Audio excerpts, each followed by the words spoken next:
fucking spot. This Three Beards Media podcast may contain mature themes, and if you're not down with that, we got 3 words for you. Like the podcast. Nailed it!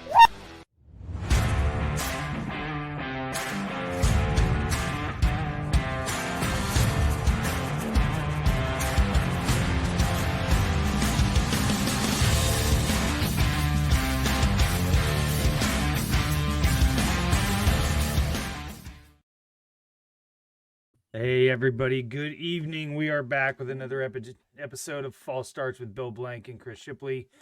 We're up to episode 19. I can't believe we haven't been kicked off here for this yet. Bill, 19? Really? 19 episodes, man. We are Dude, rolling. this might be my longest running podcast. No, I don't think it is. The Blankenbush show did quite a few, but I don't know. This one, it's the longest one since then. It's pretty damn consistent. So, yeah. Well, it's been a pretty good couple weeks. Great week for you. Nice win by the Hawkeyes, Big Ten West champs. West champs. We're not going to apologize. Nope. Iowa State's going to a bowl game. I told everybody this weekend, I said, if somebody would have came to me at the beginning and said you had 5 guys suspended from gambling and you were going to go to a bowl game, I'd sign up for that in a fucking heartbeat. So yeah, it's all cake from here. To it? Depending on where it's at and when it is. If it's in Memphis, I'll probably try to go. If it's in Phoenix, that's the day after Christmas. That'll be pretty rough to try to get. I wouldn't mind figuring out a way to go to either the Big Ten championship game or the bowl game. Like, I'd like to go to the Big Ten championship game. I think it'd be something to experience. But also, like, this team deserves us to do that. Like, I'm really fond of this Iowa team. The way they've won, everybody makes fun of their offense and shit, and it's like, dude, you mad, bro? Sorry. Like, how many teams have we beat that are just pissed? Like, their fan base is just pissed. Like, they can't even muster up 100 yards of offense, and they're beating it, you know? I love it. The narrative that I don't care for as a Cyclone fan is the narrative when they go, well, if we were playing Iowa now, we'd win. Okay, well, that's not how the schedule works. Right. So, number one.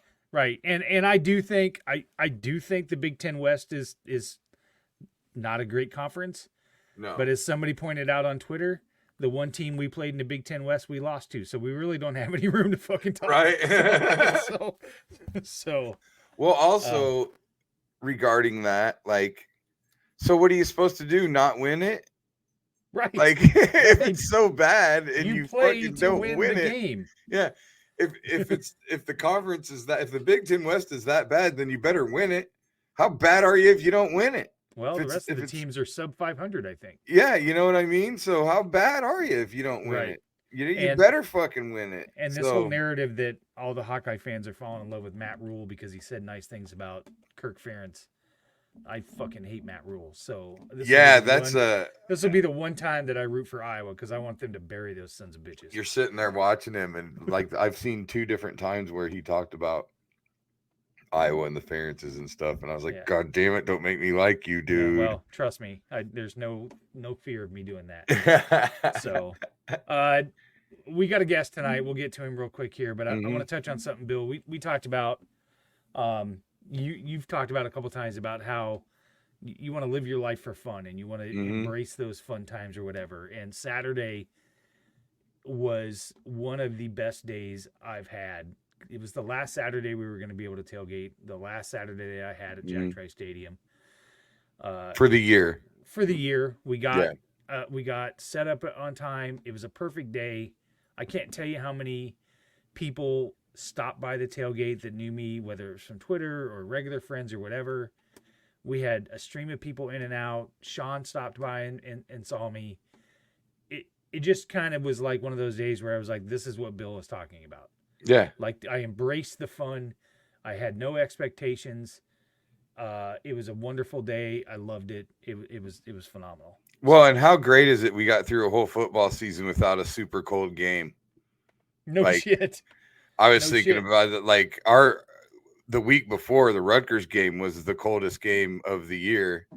Yeah. And last week was warmer than that. Like, last week was like the most perfect day of fall. Yep. Yeah, last week was the quintessential fall Saturday that everyone talks about. What it was the perfect temperature. Yep. Nobody's freezing cold. I was a little nippy if you're an early one, if you tailgate early. Yep. But like not a cloud in the sky, so the sun was out. There was no wind. Like everything was. Yeah, it couldn't have been more of a perfect day. And well, God knows we've had plenty of canceled grass lots at Iowa State that this year we made up for it. So yeah, and so I guess that's another thing. I don't have much of a concept of that. Like Iowa City, it's kind of like state fair parking almost. Yeah, and that's a whole nother vibe, which I love. Right. But I'm going to try to make a game there. I think I'm going to try to make the Iowa State game there next year. Nice. I was supposed to go last year, and our buddy Icy Hawkeye had got me tickets. And then the night before, something happened. Stacy was sick. Caitlin couldn't go. I didn't have anybody to go with, so I ended up selling my tickets to my nephew. But I plan on going next year. So, all right, nice. Let's get to the topic at hand. A couple weeks ago, I reached out to this guest.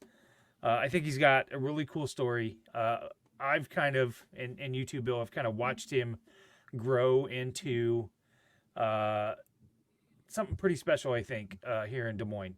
And he's a really good friend of ours, and he was kind enough to come on the podcast even after doing 3 hours of radio already today. So we want to welcome Sean Roberts to the podcast. Sean, thank you so much for hopping on Fall Starts with us. Yeah, thanks for having me, boys. Happy to be on. Yeah, dude, come on, Sean. Like after doing 3 hours of radio, like he doesn't fucking live for it. Like right, he doesn't live for it. Stop it. That's what I love about that, though. Knowing Sean and listening to him from his beginning at the morning rush, and then the Saturday morning pregame, and then the Shantaraj show. The kid, God, I'm so fucking old. I'm 34. I know, right? I know. I got you by 19 years. Wow. I can call you a kid. I got you by 19 years, so shut up. Man, that means you were in your early 20s when I met you. Dude, Bill, you've known me since I was probably 20. I had probably just turned 24. Yeah. So you know me for like 10 years. Yeah, I haven't even thought about that until you just said that. That's nuts. Go ahead. Yeah. I'm sorry, Chris. No, that's all right. This is what we're doing here. So, but I just wanted to say we've kind of watched him kind of grow into this, brand. He's a brand. Yeah, a brand, and I'll tell you this, I would say probably a spokesman for Des Moines, a kid from Chicago who admittedly has said, this was a temporary place. I was not planning on sticking around here. And I don't know that you could find anybody that was more Des Moines than Sean Roberts right now. Yeah. I mean, you're not wrong, Chris. Like when I was going to Grandview and playing baseball and I was like, okay, I'm going to get my degree. And then I'm booking it back to the suburbs of Chicago, all my buddies that went to Iowa, and because that's where everyone from the suburbs of Chicago goes to school. They all go. They don't stay in state. They go to Iowa or Iowa State. And I was like, okay, I'm going to graduate. We're all going to move downtown Chicago for a couple of years and live in an apartment. And that was the plan. And life didn't work out that way. Obviously, for the best for me. I graduated at the end of summer in 2012, and I had like a month left in my internship at the radio station, but I had to move out of my apartment at Grandview. So it was kind of one of those things. Okay, well, let's go sign a year lease in an apartment in West Des Moines and we'll regroup in a year and see where I'm at. And so, yeah. And I've been here ever since, but I always had the want to be doing what I'm able to do now. And I'm very happy and lucky to be able to do what I do now. But yeah, it's kind of weird, right? Like the more I think about it, and I thought about it last year when I got the job, and Des Moines has kind of been able to watch me grow up.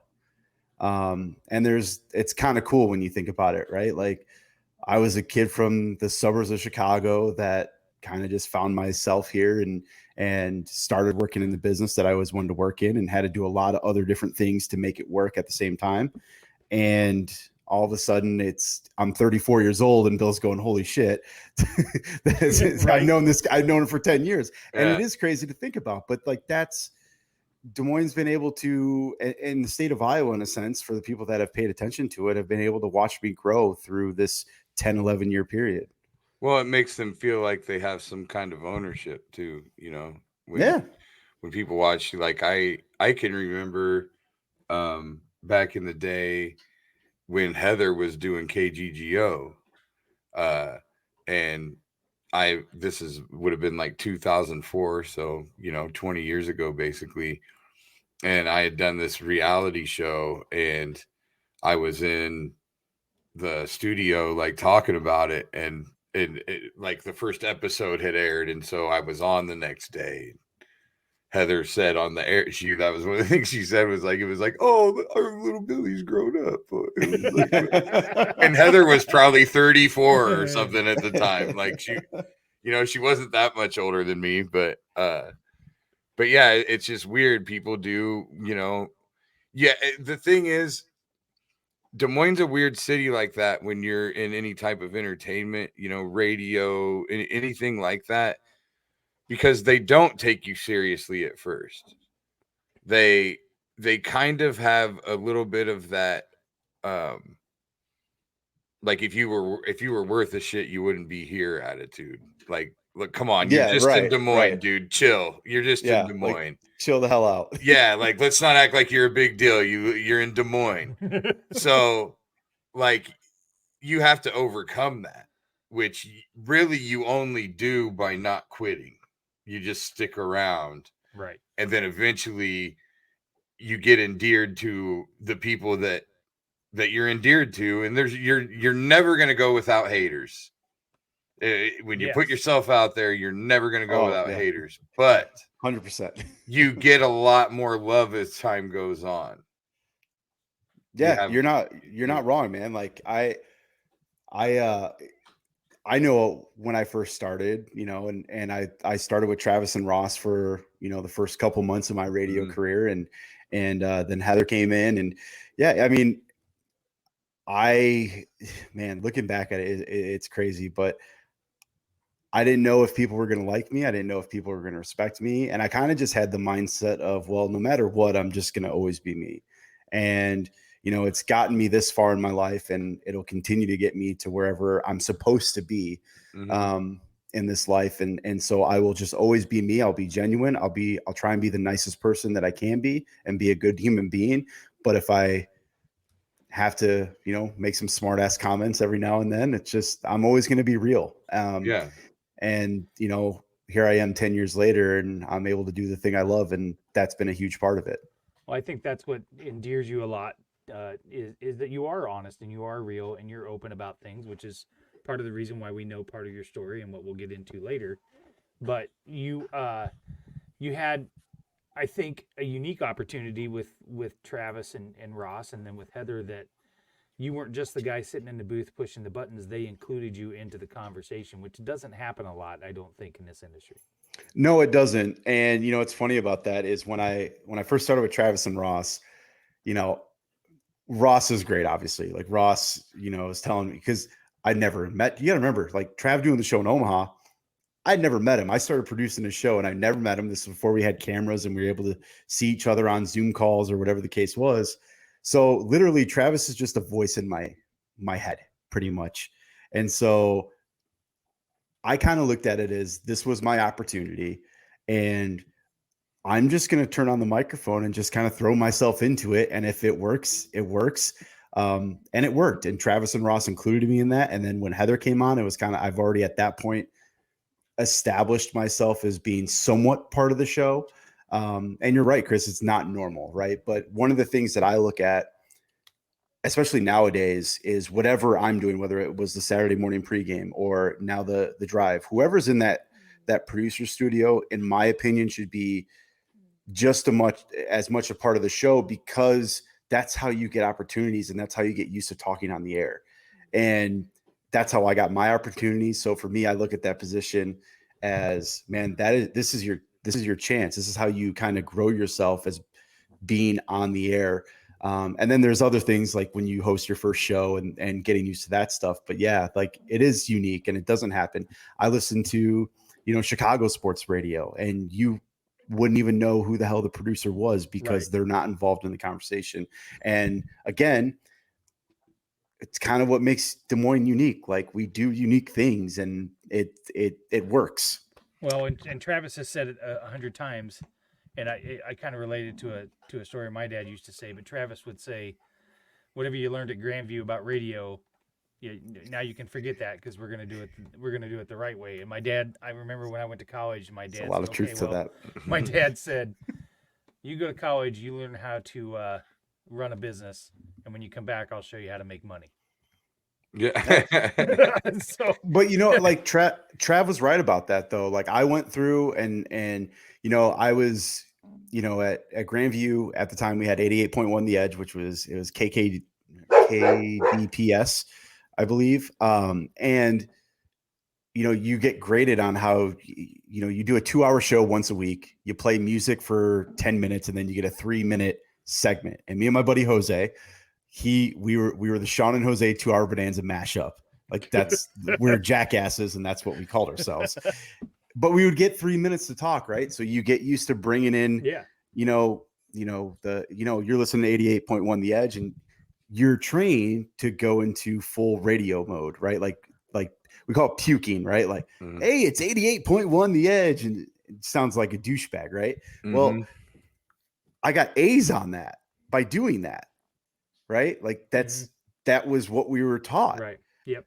So then when I start with Travis and Ross, and it's like you kind of go into that mindset of, okay, dude, they didn't let you do that for 2 seconds. No, but you know what I mean? Like, did you try that in front of them? No, I didn't. God, I didn't. Oh, God. That would have been the best story I could have ever fucking heard. No. Damn it! I wish you would have. But to Trav's point, he's right though. Like, everything you learn, you toss it, man, and you just be you and have normal conversations. And yeah, you can amp stuff up every once in a while. And I do that. I get excited about a bunch of shit that I might not be exciting for some people, but I get excited about that stuff. But yeah, it's what you learn in college sometimes doesn't translate to the job that you do. Right. Well, Jason and it's Drew, we'll get to your valuable. comments here in a little bit, but go ahead, Bill. It's valuable on some level for sure. I mean, there's things that you did have to learn. Like, I learned how to do Adobe Audition. Yeah, and mostly probably how to operate a board and how to edit. Yeah, and how to there's something to be said for all that. And it doesn't mean, I taught myself how to do it by doing podcasts, a lot of stuff, but I spent, I suppose if I think about it, I spent like 6 or 7 hours in one night teaching myself how to make a theme song. And once I did that, I was pretty much golden. So yeah, that does seem like a waste of money in retrospect. Yeah. You know what's funny, Chris? What's funny, Chris? That one of my favorite things that I always get to tell people, and I did this, I told this story when I got to MC Bill's event for North High School baseball. Yeah. But one of the things, so when I was at Grandview, they would at the Funny Bone, they would do student ticket night. So it was like $1 tickets to go to the Funny Bone. Sure. And Bill, though, I'll never forget one of the nights we go, and Bill was I think you were the second guy. You were the second guy, and you come out, and I was in tears crying. Like, I thought I had found the funniest dude that I've ever heard in my life. And and Chris, this, like, Bill is unique. Like, you don't that voice, the face. Yep. Kind of, we were talking about the pictures earlier. Like, So fast forward 2-3 years later, doing the morning rush with Trav and Ross, and Bill comes in, and you would have thought it was freaking like the biggest celebrity in the world coming in the studio. I go to Ross, I go, holy shit, man, that's Bill Blank. I was like, I got to meet this guy. Like, this guy's the man. I'm like, this is what radio is going to be. I get to meet people like Bill. It's like now, like, Bill's my dude, man. Now, like, I'm texting him photos of himself when he's on TV. That's so hilarious.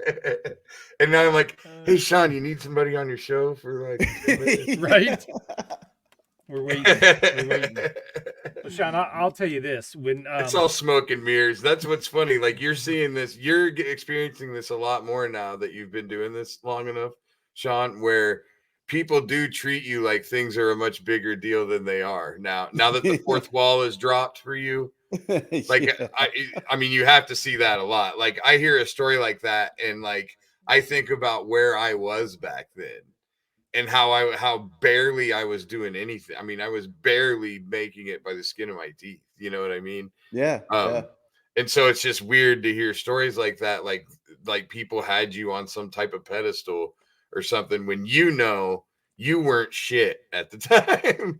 You know what I'm thought saying? Bill was the funniest dude in the world, man. I was like, Listen, Netflix special, here we go. That happened Saturday when I kept telling Stacy, I was like, well, I gotta go meet Sean, and she's like, who? And I was like, Sean Roberts. He's on the radio. He's a friend of mine. I'm dropping, Sean's my friend. So, well, you are, Chris. You are, and I was happy I got to see you outside the stadium, man. That was awesome. Have you been to Iowa City for a game yet? No. So my plan, Bill, moving forward, because trust me, I had enough Hawkeye fans over here. Oh, look, you can't come to Iowa City, and you talked about haters. All of a sudden, I was the worst. I was the worst human being in the world because I decided to go to a game of names. Well, who did you get hooked up? Like Heather probably gave you. Did you sit with Heather and Paul? No, I actually didn't. No, I sat with our sales rep Scott. He we got the station tickets, and so it was but it was a thing. That's kind of why you went, though. Yeah, and I've never experienced it either. Like it was my first time doing it, and so you should be able to talk about it. Yeah, my plan moving forward, because I also doing sound off for 6 years. I never had weekends. Yeah. Right. Like I never had a Saturday to go do stuff or to sit and watch football all day. Right. So my plan moving forward now is once a year to go to a game in Iowa City and a game in Ames. I do an Iowa game and an Iowa State game. And then if I can somehow, some way sneak in a trip to South Bend to go see my Irish, that's good. You got to do that. That'll lead into Jason's question. Jason wants to know who's a more diehard fan, Bill with the Hawkeyes, Sean with the Irish, or Chris with the Cyclones. Well, I can tell you right now, I'm third on that list. And I'll tell you why. Because, as Bill will say, he doesn't give two shits about Iowa State outside of when they play him for 3 hours on a Saturday. Otherwise, he couldn't name one guy on that team. It's not even on his fucking radar. I, on the other hand, know that. And I know for a fact, Sean, I've never drank whiskey specific for the Iowa State Cyclones. Like you drink Jameson, you're all about it. You're lighting the candle. You probably got a replica of the Virgin Play Mary. Like a Champion. You got a touchdown Jesus. Oh, there is definitely a Play Like a Champion today somewhere in your apartment. I have a poster. Yeah. It's funny you bring that up. My dad was sending me stuff today. Notre Dame came out with a wine list because it's an elitist school. It's got Play Like a Champion today wine. It's got like a Golden Dome type wine. I'm like, Dad, why are you sending me this? I'm not going to spend $200 on a wine bottle. It's not happening yet. But I to answer the question, I've never probably mother effed people directly to their face like Bill has at an Iowa game. This is true. This is also why I watch in my apartment, because it's probably best for everybody involved, especially if I'm doing my challenge where it's a beer and a glass of Jameson per quarter. By the fourth quarter, things are getting really weird, and I'm yelling at 18-year-olds on my television. But I would probably put it's Bill. Bill, yeah, Bill's one. I mean, Bill's got 17 photos to prove it. The fact that he's walking around calling himself the mayor of the North End. No, I didn't call myself that. No, I believe you did. I didn't know. I don't know, said but Bill, that the Bill, people next the to me said that. The people next to me said that about me. I'm making that t-shirt. That was not me. I swear to God, I am not walking around. I'm making that T-shirt for Bill. I know I'm up there. But I would vote Bill one. Bill gets my vote. I am one of those people when it comes to my fandom and the way I am at games, during games, even if it's TV, it doesn't matter if I'm in the stadium or if it's on TV, I'm the same exact way. It's just safer when it's on TV. but like it's safer for everyone involved. Yeah. Especially the security guards. I've never been arrested. I've never been kicked out. It's a miracle. It's definitely a miracle. But I think like this is kind of my personality in general, I guess maybe socially, kind of growing up and stuff. I'm a lover-hate guy. Like if you ask somebody about me, if my name comes up in a conversation, people are either going to say that I'm the coolest, fucking greatest, they love me, blah, blah, blah, or they're going to say I'm a piece of dog shit. There's not going to be indifference there. You know what I'm saying? So, in some ways, I'm like, if let's say one of those guys that's playing in the Iowa game, one of those players, let's say he were my kid and it was 12U baseball and I was acting the way I'm acting in the stadium, then you could say I was a piece of shit.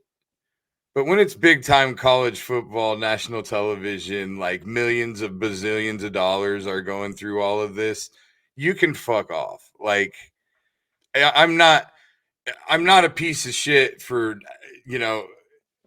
for showing wearing my heart on my sleeve, I guess, so to speak. And everybody in the world knows I hate referees just as a species because they're not good humans. So like everybody knows that about me. So I yell horrible things at the referees, but I never say anything to the players that's not positive. I never I never boo my own team. I never yell bad things. I did get pissed off at Brian Ferentz for calling a shotgun play inside the 5 a couple weeks ago. That pissed me off. And so I told him that's why he got fired. I was that was stupid. But but in general, like I will miss Brian and I love him. But I'm just saying, like, I can be that guy that people are gonna tell me I'm like being trash. Like I'm white trash piece of shit. Like who would love like this I mean guy? Who would love that guy? This is a good example. That's the mayor of the North End Zone. This is this is a bunch of happy people. Me included. I'm very happy right here. Extremely happy. This might be my favorite photo ever. Like you look like you have a vein popping up. What about the one Channel 8 had? Did you see that one? No. Like there was like a couple weeks ago, it was a still shot of our reaction to Cooper DeJean running back the punt against Minnesota before we knew it wasn't going to be, before they took it away. Yeah. And like, I'm up on the ledge. Like I look like, I don't know. I mean, it's like watching a basketball game when your teammates, a guy dunks on somebody and their teammates are celebrating. Yep. Like you see the looks on their faces. They're not smiling. Like they're looking like they're going to fight and they're shoving each other and shit. Right. Like they're pumped up. That's them they're being happy and pumped up. But on the outside looking in, people could be like, they're about, if like people didn't know that's what was happening, they think they're about to fight. And that's like what I look like. So I don't know how to change it. No, I mean, I'm not gonna fight, but I look like I'm gonna fight. Right. Yeah. Which means Bill wins. He's the most crazed fan. He's the most passionate fan, I will say. I mean, I won't say that Bill. I won't say that I haven't. Congrats. I'm the biggest. Why don't you just say what it is? I'm the bigger idiot of the three. I'm the biggest idiot. I would give anything. I'm by far the most pathetic. No bullshit. No bullshit.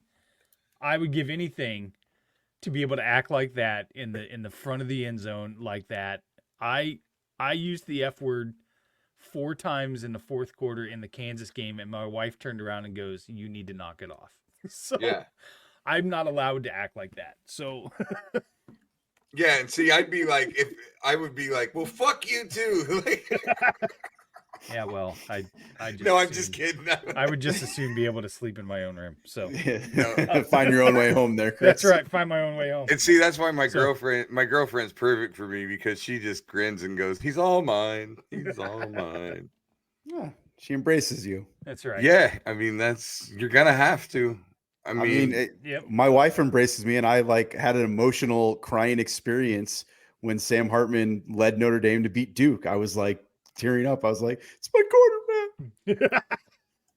She's like, sometimes I don't know if you love me more or Sam Hartman. And see, maybe I don't win.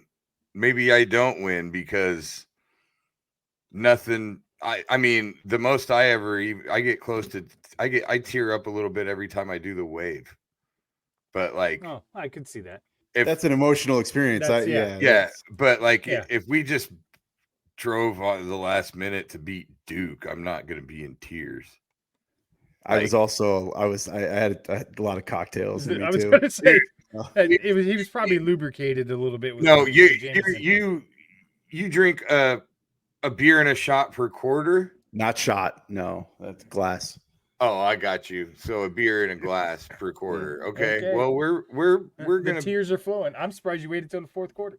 Well, see, now since I got the beatus, I can't drink like that. I just drink low carb beers all the time. So, like, I won't drink it all during the week or whatever. And football games, I'll drink beer like Mick Ultra. But I bet I drink 30 of those fucking things by the time the day is over. They start flowing. You're in trouble. Oh, dude, I spend $100 in the stadium. I can buy 2 beers at a time. Oh, what's that like to buy beer in a stadium? Let's not go down that. Are you shitting me? They don't sell beer in Ames? Now you're trolling me. You don't know that? No, I didn't know that. I swear to God, I don't know shit. I told you. I don't know shit about you guys. Only in the suites and the Souk Up End Zone Club. Trust me, it's a point of contention with Cyclone fans. And Jamie Pollard is hard, fast. He will not do it. Really? Yes. He will not do it. Oh. He will not do it. It's a hard, fast rule. What the fuck is wrong with him? I listen. I used to really like him. I'm indifferent. I used to think he was a great AD and all this, but not selling the revenue you are missing out on. Yes. I agree. Just in that. Just that.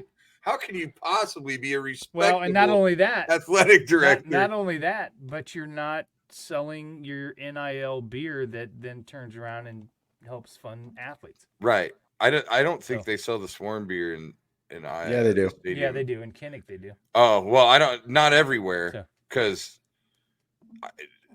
I think you can only find Mick Ultras. Well, no, they don't even. I don't even think there's Mick Ultras. In the stadium, they have High Noons though, so I'll drink like High Noons and the Busch Light or Coors Light, the random one. That's not gonna kill me, but sure. Yeah, I haven't seen, and plus I don't like it. I buy it to give them money, but I don't really like it that much. I don't like IPAs. Let's take a break. Let's get a word from Revelton, and then when we come back, I want to kind of dive in on why we brought Sean on.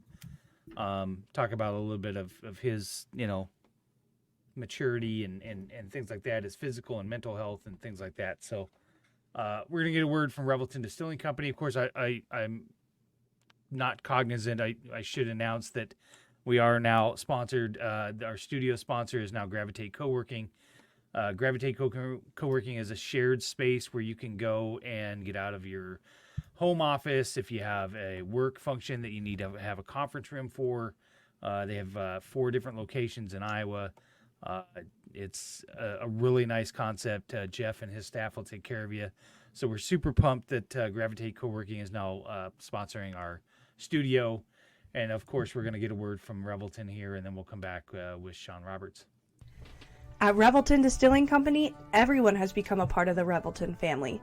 From the Taylors and their daughter who helped perfect their award-winning gins, to the team who installed Lucy, our 33-foot-tall custom-made still, right down to the local farms that provide our coveted corn, and even the cows on those farms who consume our mash byproduct. Want to see the farm to flask come to life? Now you can tour Lucy and find out where we take Iowa's harvest and transform it into our finest spirits. Choose between a 45-minute tour or find out even more by scheduling a VIP behind-the-scenes tour to get the taste of the full Revelton experience. You can visit them at 1400 West Clay Street in Osceola, Iowa, or find all of Revelton's award-winning spirits at any local grocery or spirits retailer.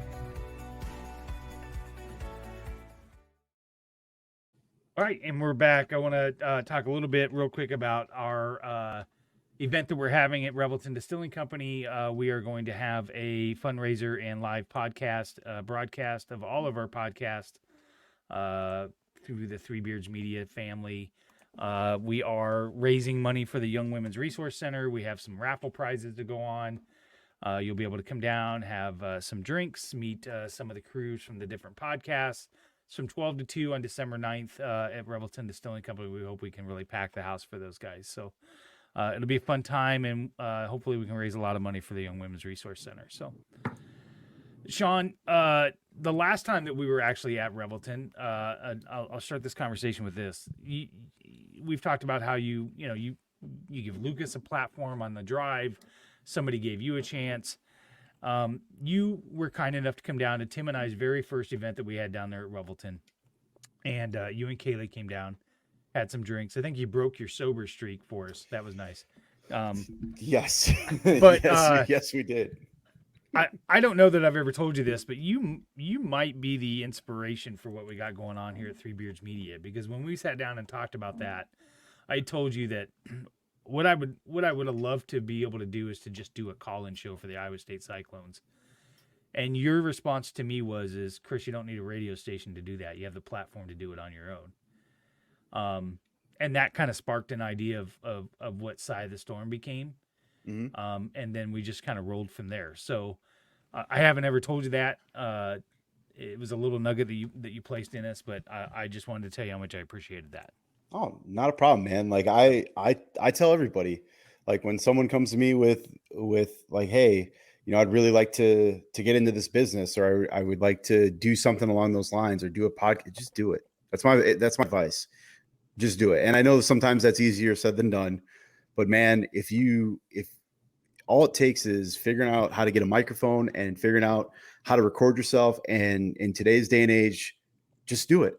Just do it. And you never know what it can turn into. You never know if it's, I think sometimes if you go in with the thought process of, man, I'm going to do this and I'm going to make money because that's what everyone does, then to me, you're starting off with the wrong reasons. I think if you go into this going, hey, you know what, like if we make money, great. But at the end of the day, like if I'm able to have an hour and a half once a week or twice a week, whatever the case is, to sit and bullshit with my buddies, either about a certain topic, a specified topic, whatever the case is, like, man, that is much more, that's so gratifying to have, man. And it's important to have. And then if you can somehow make money on top of it, that's icing on the cake.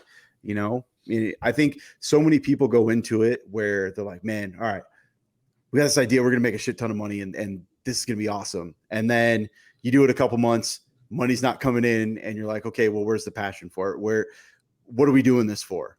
And you see so many of these things die out, right? Like you see so many of them die out because after that first initial, they don't catch on.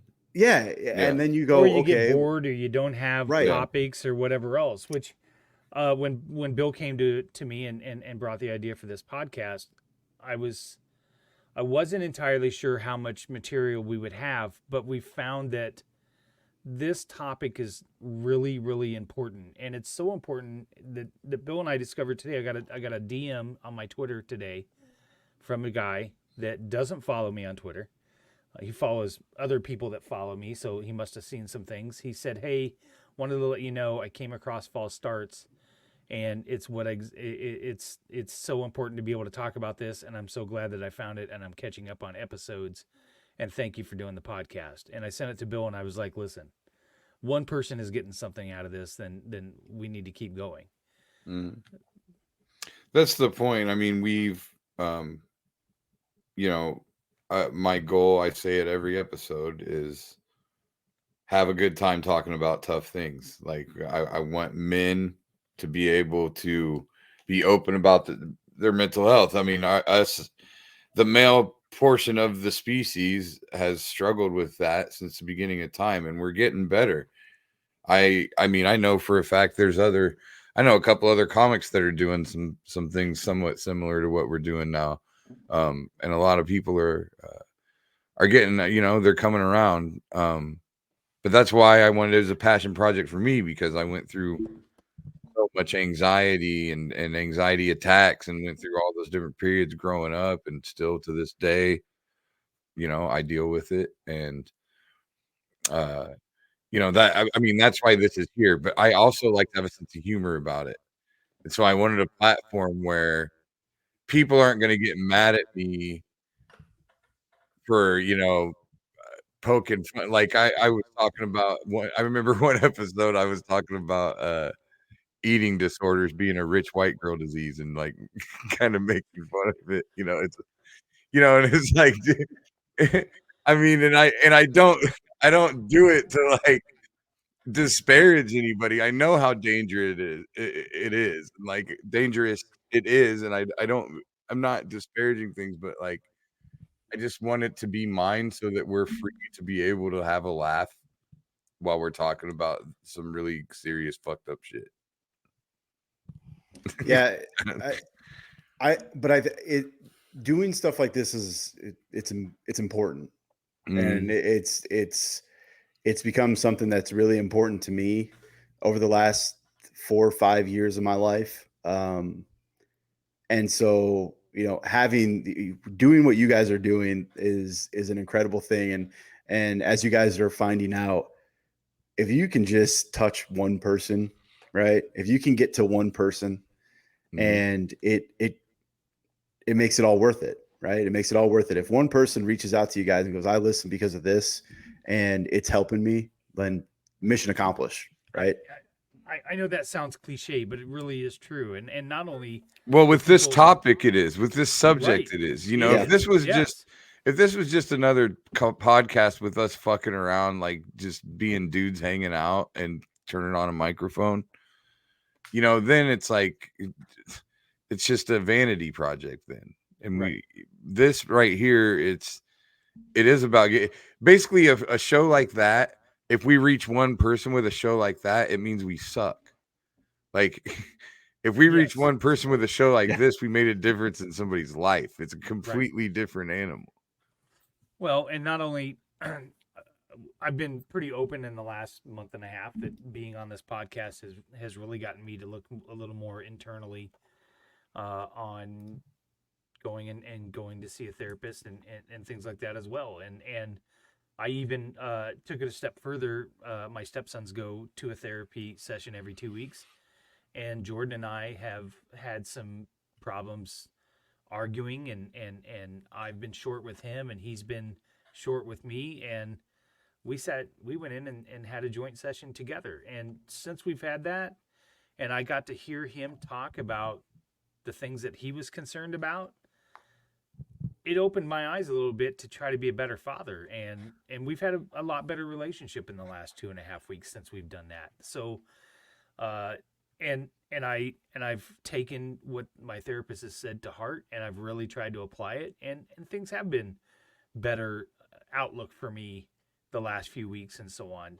But you just got to take that step, if I wouldn't have done this podcast, I probably would have never even thought to do that. Not because I didn't think I needed it, but because it didn't dawn on me that maybe I did need it. Does that make sense? Like, it wasn't 100%. Like I was like, oh, I need it, but I'm not going, because it was the fact that I just didn't dawn on me that maybe I did need it. Mm-hmm. Well, it's just such a taboo for us. Right. And I don't want to say it like we have a plight. I mean, we're all three fucking middle-aged white dudes. Like, we don't have this like real. We don't have like these real world problems outside of our mental. So I don't want to say this as if we have this horrible plight, but men in general have been brought up to not be open about these things, and it's been to our detriment. As a species, it's been to our detriment, and we need to evolve in that way, in my opinion. Yep. So that's what brings me to Sean, because Sean, I don't remember exactly when it was, but I do remember you at one point when you were on the morning rush kind of dropped some nuggets that you were starting to see somebody. And I think it was after you had ended a relationship with a girlfriend there. Mm-hmm. It was right around 2020, I think. It was all like in the same time, yeah, like and the time frame. And I just remember thinking to myself, and I Oh yeah, when I delivered you that pizza. Yeah. You were like moving out the next day or some shit. Yeah, and that you can weird. I mean you're open to do whatever you want to do here as far as conversation about it. Yeah. But I just profoundly remember thinking, wow, I was not prepared for somebody to tell us that. Yes. So I was getting to a point in my life where a lot, like my mind was just racing. I was having a lot of doubt in my life with my career choice. I was just having a lot of doubts, and that's not my personality, and that's never been my mentality. And I started questioning a lot of stuff going on with me, and I've had panic attacks before and all that, but I wasn't even like thinking about that stuff. Like it was more just like, what, I don't feel like I'm being Sean. I don't feel like I'm being myself. And why am I doubting? I've never doubted myself in anything I've ever done. Why am I doubting myself? Why am I questioning my career path? Why am I questioning so many things in my life? And so I started to see a therapist, and then, a month later, shit hits the fan in all aspects of my life. And it couldn't have come at like, it was like preparing me for what was coming, right? Like I was already seeing a therapist, and it was just like, okay, boom, now I have my outlet. And, one of the things that for me going through all that stuff was I realized too, how at the time it wasn't being talked about very much. Like you had some athletes and stuff that would come out and say like, yeah, mental health, this and therapy, that. And, personally, I never wanted to talk about that shit to be like, oh, everyone look at me. Look, I'm going to a therapist, right? Like that's not what I'm doing it for. I talked about it because one, it was happening in my life. Two, I realized the importance of that.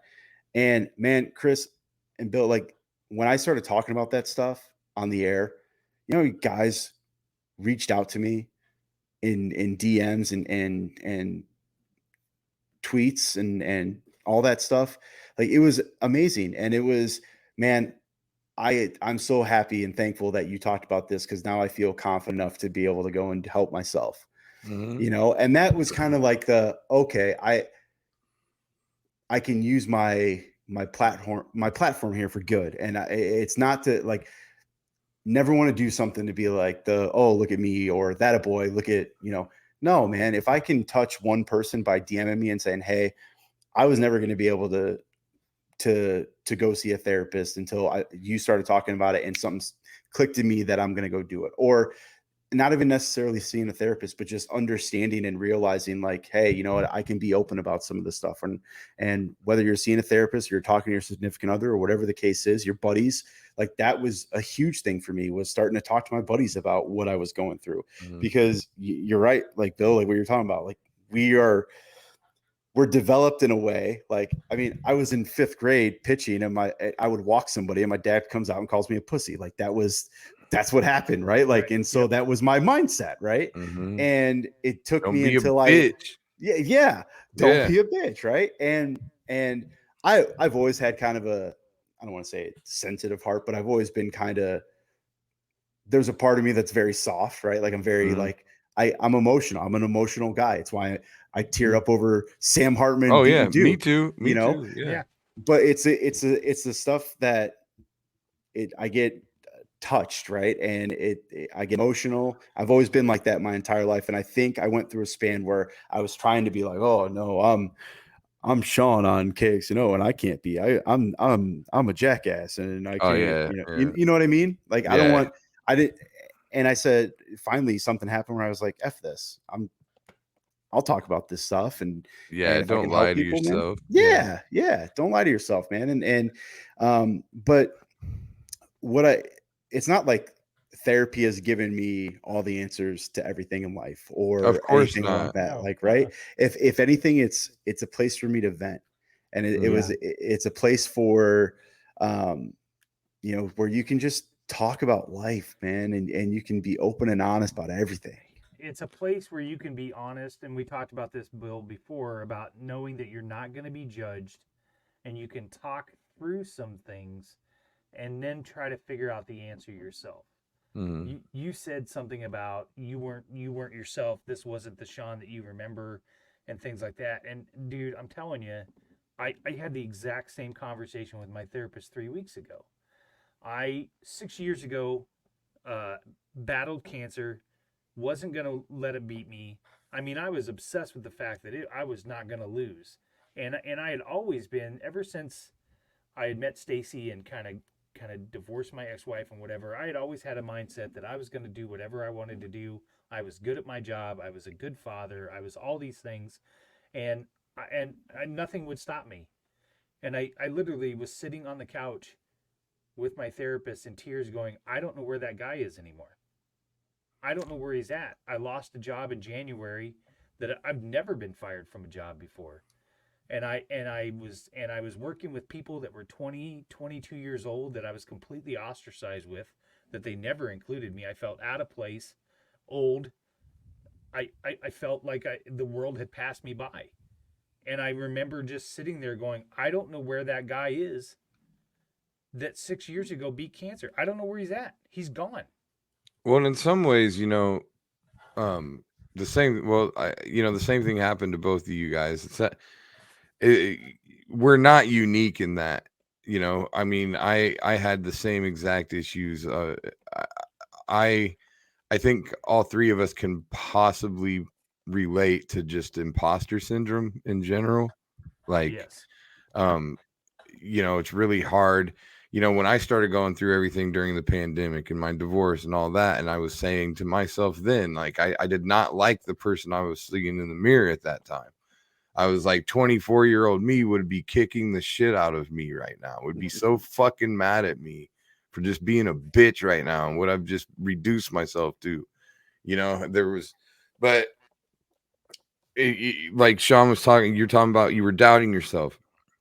Like, self-doubt is so normal, and it happens because life doesn't always go the way you think it's going to go or the way you planned it. And you get a good thing going, and continuously, especially if you're in our businesses, you start to hear no a lot more than you hear yes, and it wears on you, and eventually you do start doubting yourself because your batting average isn't high enough, you know. And it's like, dude, this isn't baseball. It ain't 3 out of 10. It's 1 out of a million. That's all you need. You need 1 out of a million. You don't have to go 3 for 10 and bat 300 to be a success. You just need to do it once. But how many times can you get knocked down? And so I think we all eventually have to find a way, and therapy does a great job of doing that, is we have to find a way to rally, because you're just going to hit those patches. I mean, you didn't expect to break up with this girl. You know, you didn't get married to your first wife expecting to divorce her. I didn't get married to my last wife expecting to divorce her. I didn't, but these things happen, and a lot of times you have no control over them. So I think some of the self-doubt is just the realization that you're not in control all the time. Yeah, you're not in control, and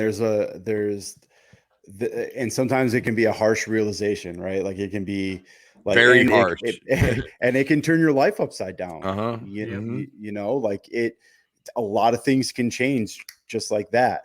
And now you also have to deal, while this emotional stress is going on, you have to deal with cold hard facts, logistics. Where am I going to live? All these other things change. What am I going to do with my bank account? Am I going to sell my house? All that stuff.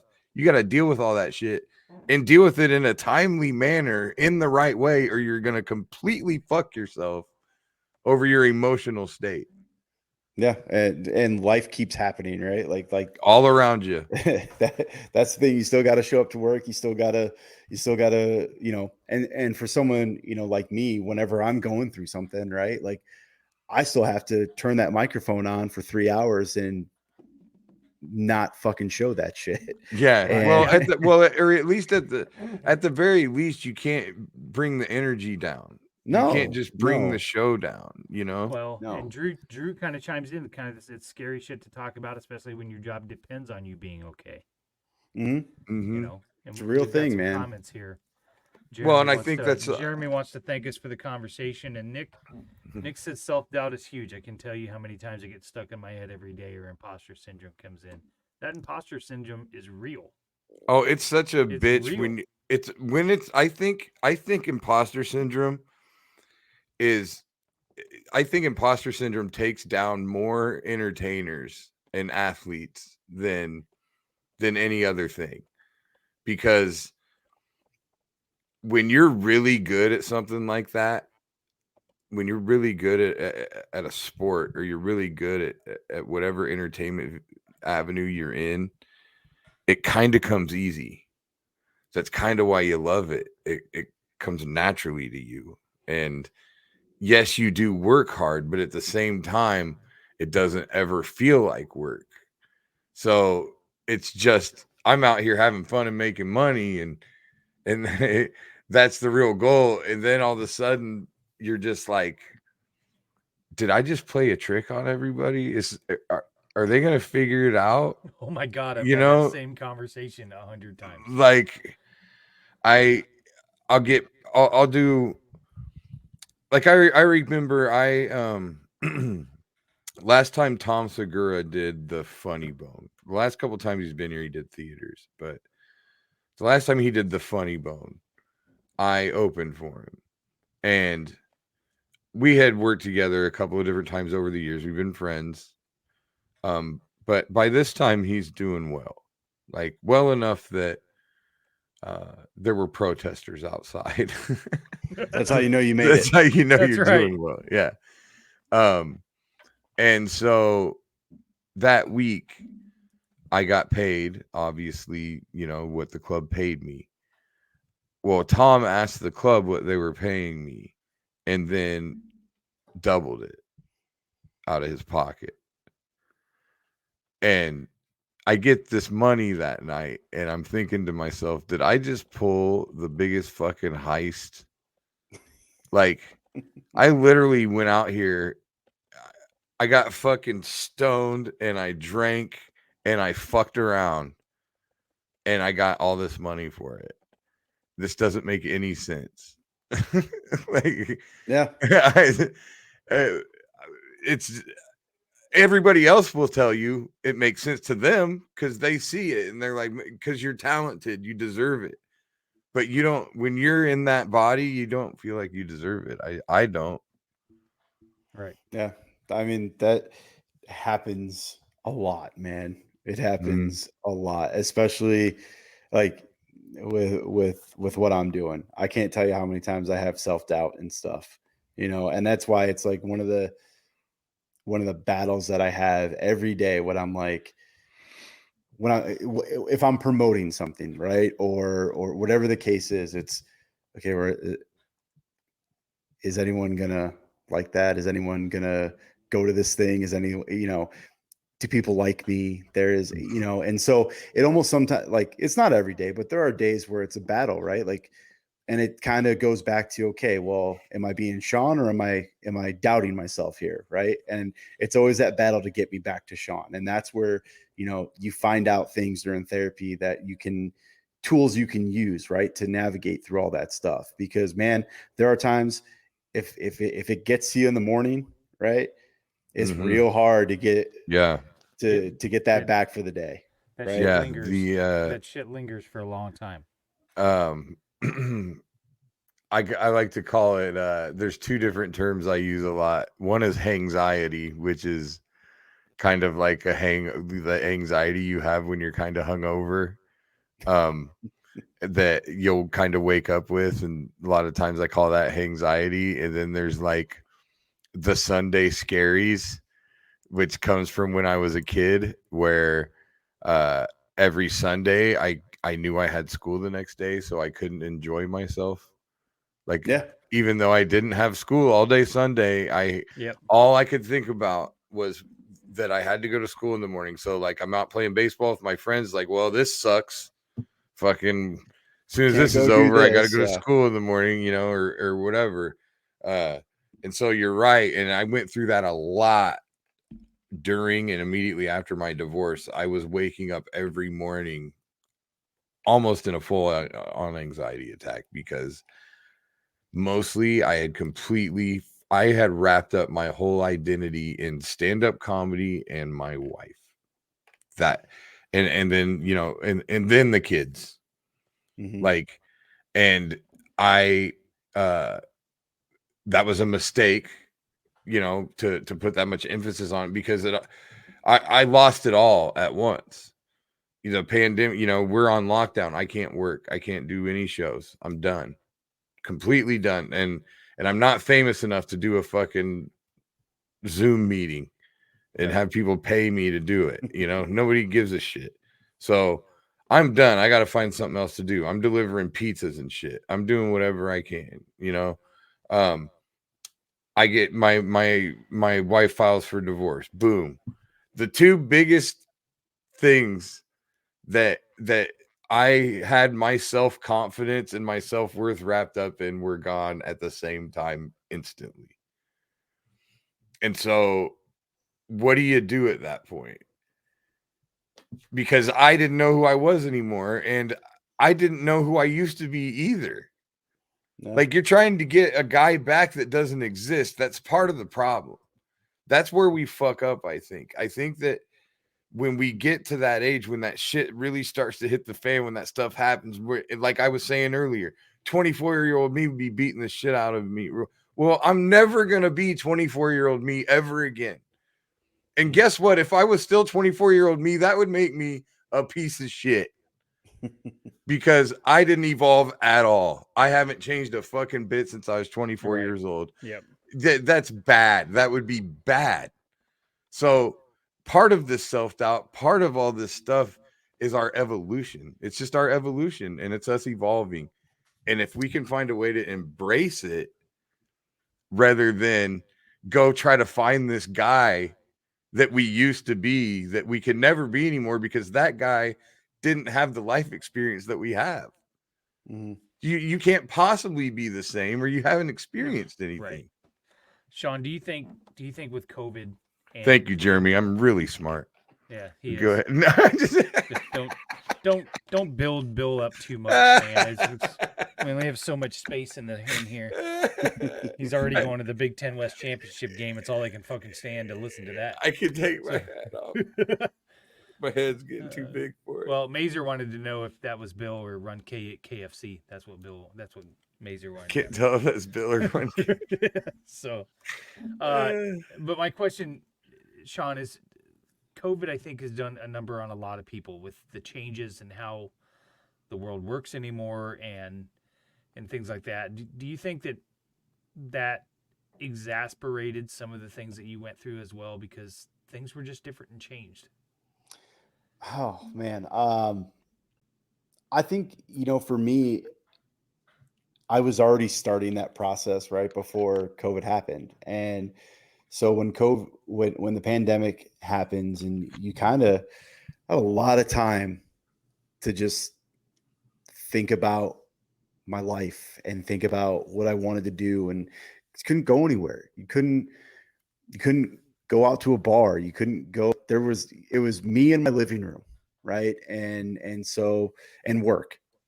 Somehow, some way, I was a essential employee, talking into a microphone. So I had a nice little badge just in case, but I don't know if it was the pandemic, Chris. Because I was already like starting that process. I think it helped.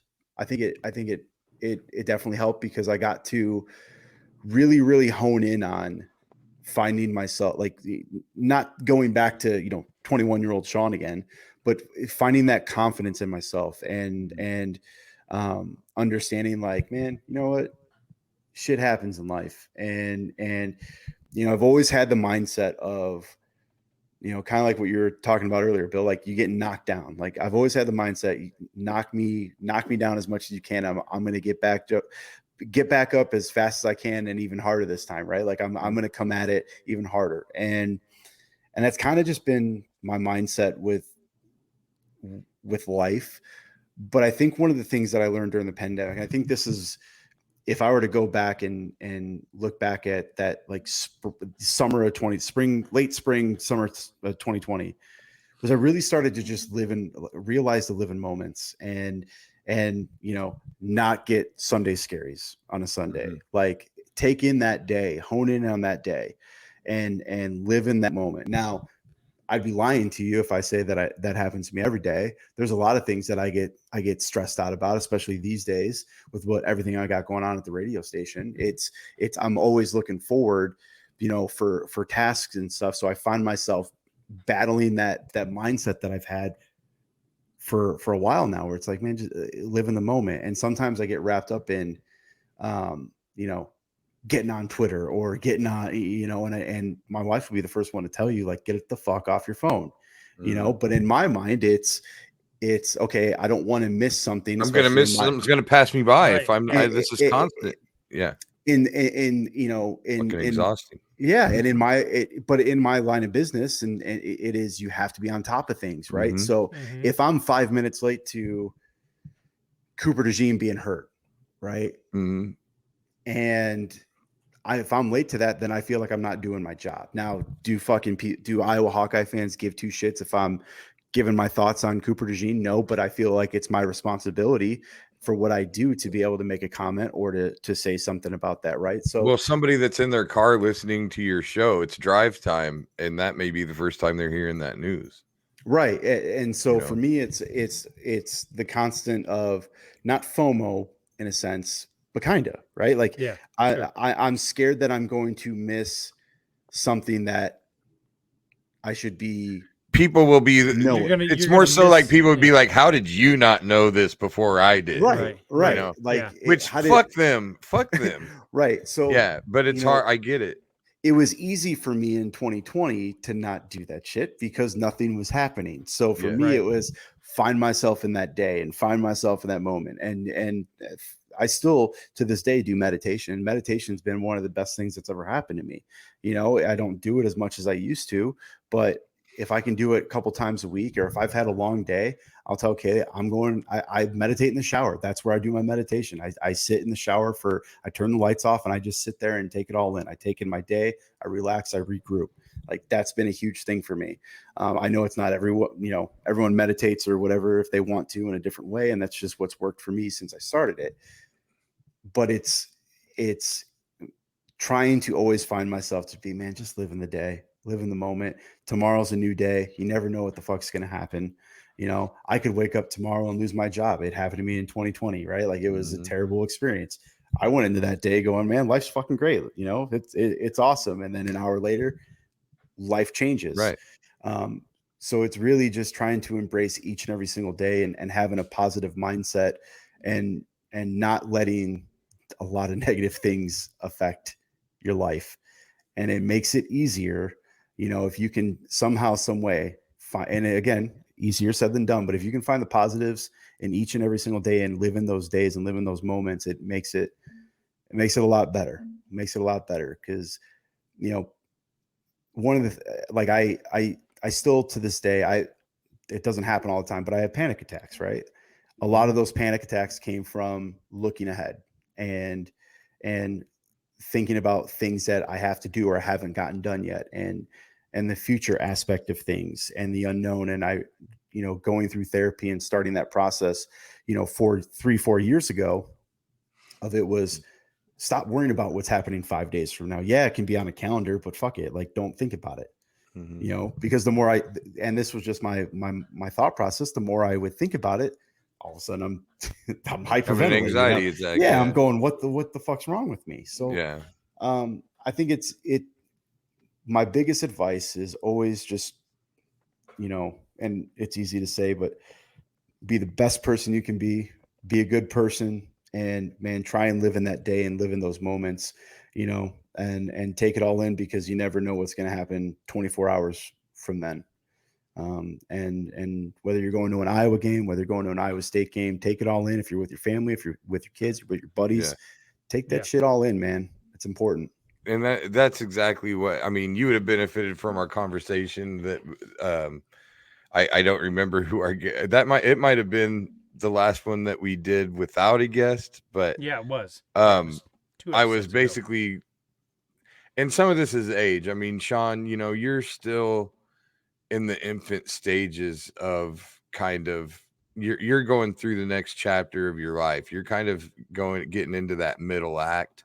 Mm-hmm. So, you guys, you just got married. You might be starting a family soon. I mean, I don't know what your guys' thought process is. Maybe you don't want kids. I don't fucking know. It's not my business. I'm just saying, like, you're starting to look into, you're evolving, and it's easier for me to say this at my age, but I'm to the point now where I am no longer concerned with accomplishing a fucking thing, like, ever. Like, I don't care. Day to day, I have no list of things I need to accomplish today, and I don't give a fuck about checking any of them off.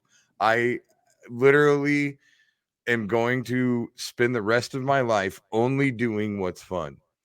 I am not going to bother with anything that stresses me out. Like, go ahead. I found the clip from that episode. Oh, okay. But I am no longer concerned with accomplishing shit. I don't give a fuck if I accomplish nothing the rest of my life. All I want to do from now on is have fun. I'm going to have as much fun as I can. And if it's not fun, I'm not fucking doing it. Period. I'm fucking done people pleasing. I'm not going to do things that I don't want to do, that I'm not going to enjoy just because other people want me to. I'm not doing that shit anymore. I am 100% living the rest of my life having as much fun as I possibly can, and I don't see any reason to bother with anything else. Yes, I have to go make money somehow. Right. But that still doesn't change the fact, like, even if I was broke, I could still spend the rest of my life just doing what's fun. Boom. Yeah. And you know what? I took that to heart. That's what I was talking about at the beginning of the episode when I was talking about Saturday. I'll give you a perfect example. The very first game of this year, I went and bought all the tailgate stuff. I was looking forward to it all the time. I built it up in my head. Bill, we had talked about this. Expectations are the killer of dreams, right? Yeah. I had all these expectations about. It's the killer of peace. Killer of peace. Yeah. And we were going to have all this fun, and all these people were going to come and whatever. And we got there, and the grill didn't work, and this didn't happen, and this didn't happen. And halfway through the tailgate, I was pissed off. Like, I wasn't having a good time. I was pissed. And finally, my wife had to come over here and go, honey, you've been looking forward to this all year. Just, it's okay. It's not a big deal. Yeah. And by the end of it, I was like, fuck, this is great. Whatever happens, happens. I love what we're doing. And if Sean didn't make it over, no big deal. I'll catch him next time. Or if this person didn't make it, or if the generator ran out of gas, well, then I guess we're eating cold food. Who gives a fuck? Yeah. It's easy to have that mindset, though. Like, it's easy for your mind to go to the negative right away, right? Especially like you were saying, the expectation. And, if stuff starts snowballing, or the grill's not working or anything like that, like, it's easy to go, well, the fucking day's ruined. And in the grand scheme of things, no, it's not. Yeah. Like, but you chose to let it ruin the day. Right. And my friends were still there, and we still had drinks, and people were having a good time. I was the one that was obsessed. Nobody else was complaining that it didn't work. I was the one that was mad about it. But it's easy. It's easy to have that mindset, man. And it's easy to forget really what's important. It happens to me all the fucking time. You know how many times Kaylee has to remind me, like, just chill. It's going to be okay. Mm-hmm. Like, no one cares about this certain thing. And I'm over here getting worked up about absolutely nothing, I'm telling you, man. But it's so easy. And so to switch that mindset as fast as you did that day, that's progress, right? That's progress. Yes. Yeah. You know? It would have probably, 10 years ago, she wouldn't have been able to shake, you wouldn't have shaken it off. No, but by the end of the year, it was all I could. It was a perfect day. Yeah. Didn't matter what happened. Yeah. Win or Anything, lose. I was at a tailgate with people that I enjoy, and I was gonna go watch a football game of a team that I love, and what's better than that? Yeah, and I mean, I just came to that, just within the last handful of years. I mean, you can see my evolution of the way I tweeted, just from the last 10 years of Iowa football and basketball. You can see the difference between how I tweeted 10 years ago and how I tweet now.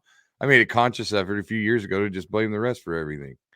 I just went ahead and decided everything would be the refs' fault no matter what. I don't care if it was fucking 31-0. Penn State beat us 31-0. All refs. All the fucking refs' fault. I don't give a shit. I am going to find a way to blame the refs because now it's fun. Like, now it's more fun for me. You know what I'm saying? Like, it's not Brian's offense.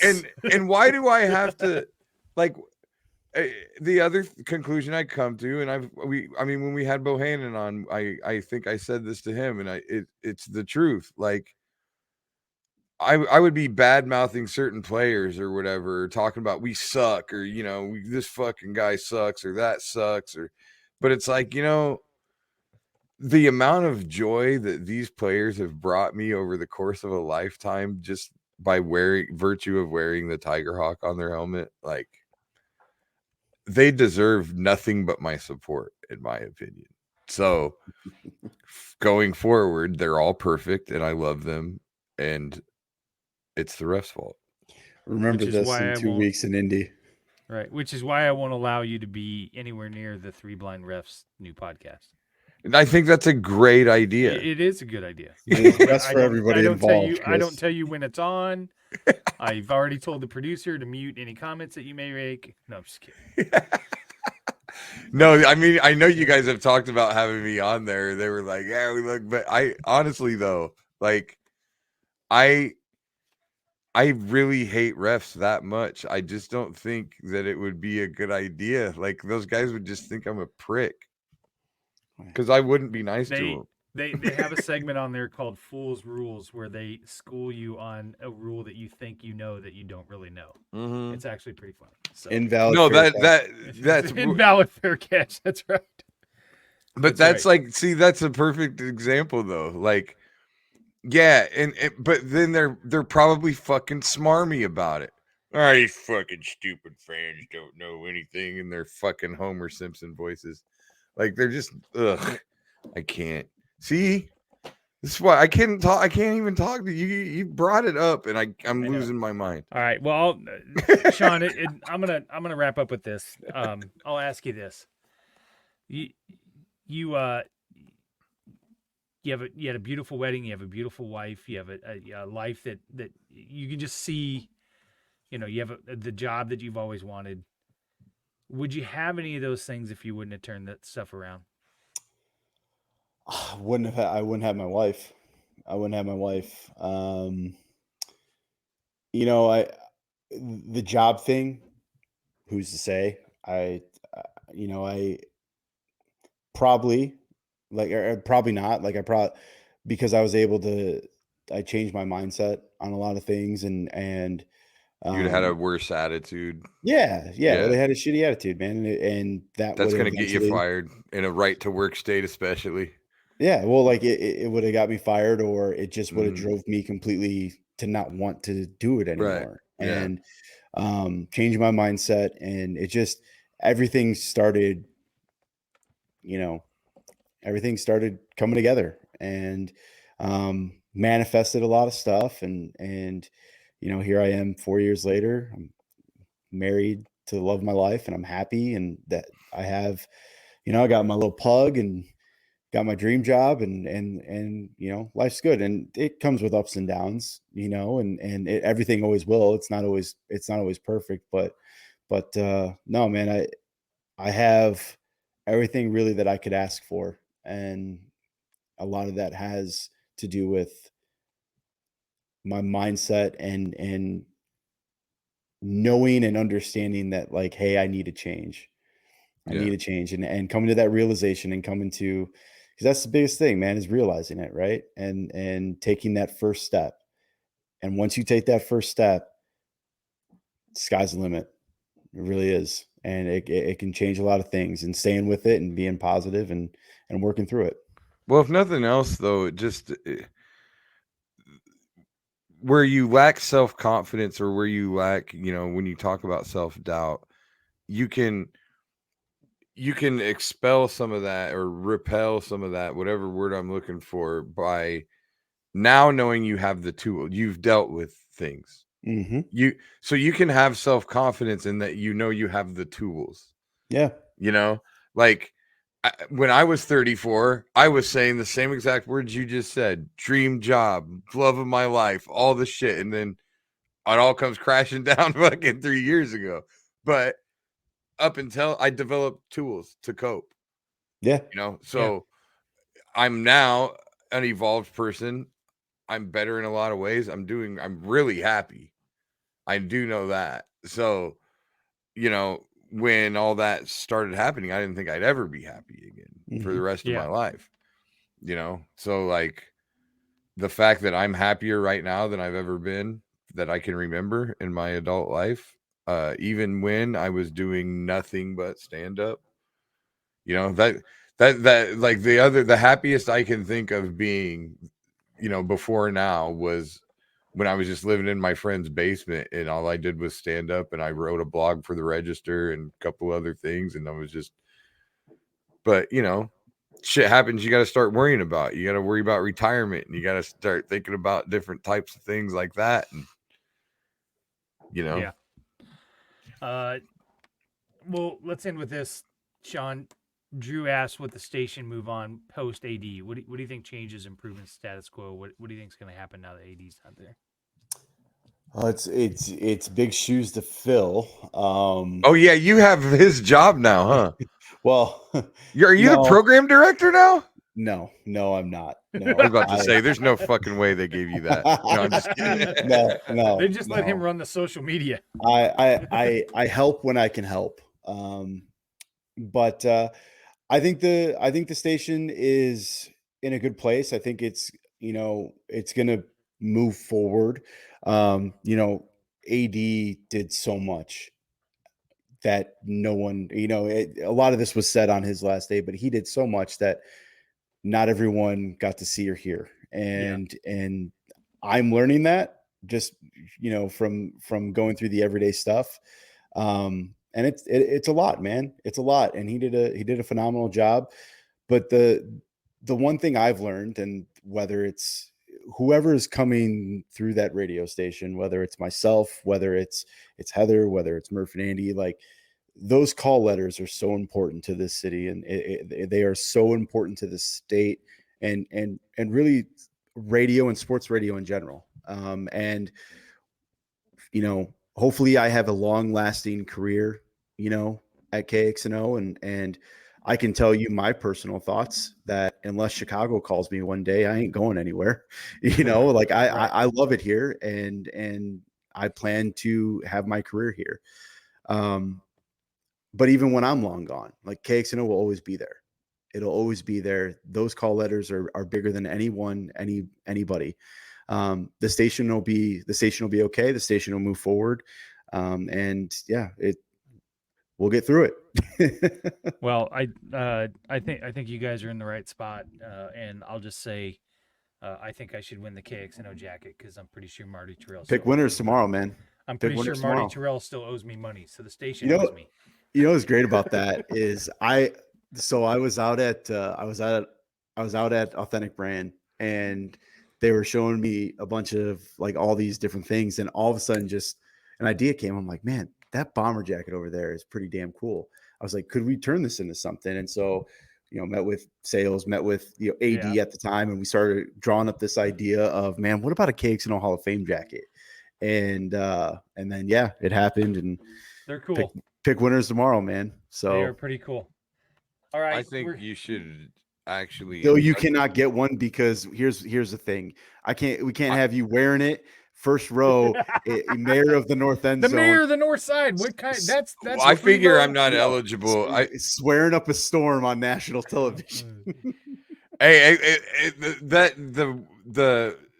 The shot in question when you posted it, that was literally right after the crowd had caused a false start, and I was wearing my offense, defense, and north end zone shirt. And so I opened it up so that the camera could see it, and I moved my necklace so they could see it. And I said, North motherfucking end zone. I legitimately, so I wasn't saying fuck you to the refs. I was saying North motherfucking end zone. I'm watching the game. And all of a sudden they just and it wasn't like a quick shot either. Like they were on you. Yeah. And I was like, that's fucking Bill. I was like, Kaylee, that's Bill. I pause it, rewind it. I'm like, I got to get a photo of this. And then I put it on Twitter, sent it to you. He went to 10 years ago, Sean. He's like, I know that guy. I know him. Yeah. All of a sudden. One of my favorite things on Saturdays is during an Iowa home game and hoping that the camera finds Bill. Because it's always some obscure like moment where it's not just him standing there, he's always yelling something. Right? Yeah. They catch him in peak Bill Blank, moments. Oh yeah. So. Well, it's because of my face. Like I'm saying, the reason they show me all the time is for that reason right there. Like I was talking about how I look like I'm gonna kill, but that's why. Who looks more passionate in that photo? Right. You know what I mean? That's the image they want to capture, and it's not fake, and they know it's not fake. You know what I mean? So I think it's more or less what it boils down to. I think I just have this very expressive, it's pretty obvious how I'm feeling. All right, we're going to get out of here. Check out all the Three Beards Media's podcasts where you can find your spots. We had an episode of Side of the Storm last night, an episode with Caitlin and I on Like Father, Like Daughter. Three Blind Refs is 7 p.m. tomorrow night, and Hawk's Eye View I think is going at 6 tomorrow. No Ball Doesn't Lie. They're gonna take Thursday off. It's a holiday. Those guys are killing it, by the way, Sean. Hey, those are my boys, man. Yeah, Teddy and Justin, those are my boys, man. They are like, I don't know if you guys know this, but like, and if you're not listening to them, I don't know what to tell you. Smool a couple years ago, like went on a 19-0 run at one point. Like, dude knows his stuff. Teddy is very, very intelligent as well. Like these two, if there's a gambling podcast out there that you should be listening to, it's hands down that one. I enjoy just now. I'm like feel like I'm part of the group, and I send them my little bets. I had a parlay going last night, and Teddy's response was like, sorry, we need +2.5 for Philadelphia to hit the circus. So we got no love for you. So yeah, that's Small loves his underdogs too. Yep. I like just doing what I do every week is on Sunday I pick all of the noon games and just parlay that, and I bet $5 and I never win. Right. I'll be off by a game or two most of the time. But if you ever hit it, it's going to be big money.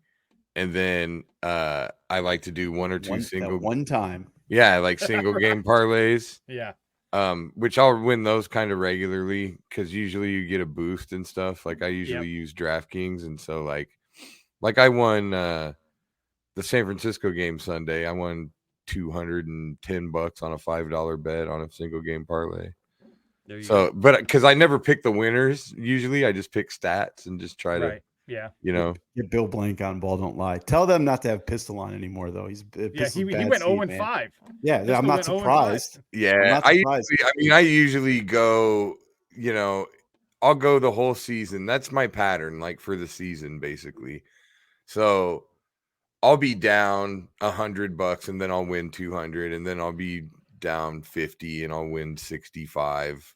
Just enough to keep you coming back. Yeah, it just makes the games more fun to watch, and it's better than fantasy because it's less work. They had that graphic out today that there was still a shot that Iowa State could make the Big 12 championship. Did you see this graphic, Sean? That like we talked about six different games had to happen.